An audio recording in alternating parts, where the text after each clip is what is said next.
مشاهدي الكرام، ألم تصبح إيران في الذكرى 30 لثورتها قوة إقليمية عظمى؟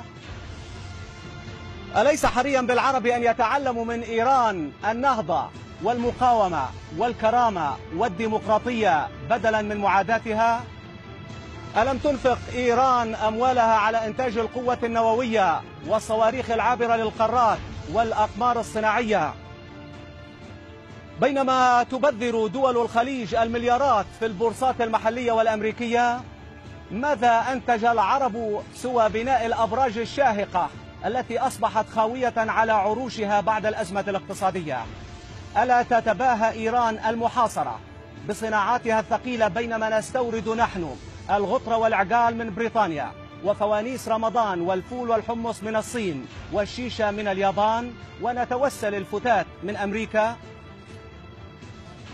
ألم يتداول على حكم إيران العديد من الرؤساء منذ انطلاق الثورة الإيرانية، بينما يجثم على صدورنا حاكم واحد لا شريك له منذ عشرات الأعوام؟ ألا تفوق شعبية الرئيس الإيراني في الشارع العربي شعبية معظم الحكام العرب؟ هل حققت حركات المقاومة العربية نصرا واحدا من دون إيران؟